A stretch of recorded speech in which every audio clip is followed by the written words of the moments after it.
कोल्हापूर परिक्षेत्राचे विशेष पोलीस महानिरीक्षक रंजनकुमार शर्मा सर आणि पुणे ग्रामीणचे SP संदीप सिंग गिल सर यांच्या आदेशान्वये बारामती विभागामध्ये ऑपरेशन क्लीनअप ही मोहीम सध्या सुरू आहे। या अंतर्गत जे अवैध शस्त्र अग्निशस्त्र जे वापरत आहेत, गावठी कट्टा, रायफल किंवा कोयते, अशा रेकॉर्डवरील गुन्हेगारांचं घर झडती घेणे आणि त्यांच्या अंतर्गत काही शस्त्र सापडले असतील तर त्यांच्यावर कारवाया करणे हा या मोहिमेचा प्रमुख भाग आहे।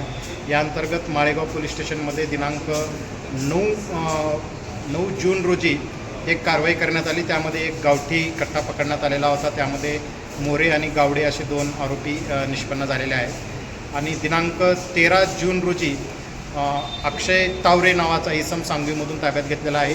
त्याची घरझडती घेतली असता त्याच्याकडे 2 गावठी कट्टे, एक रायफल आणि काही काडतूस आणि खाली केस असे प्राप्त झालेले आहेत। त्या अनुषंगाने या 3ही इसमावर आर्मॅक्ट्स अंतर्गत कारवाई करण्यात आलेली आहे, त्यांना अटक करण्यात आलेली आहे। आणखीही रेकॉर्डवरील आरोपीकडे ही मोहीम इथून पुढे सुरू राहणार आहे। धन्यवाद।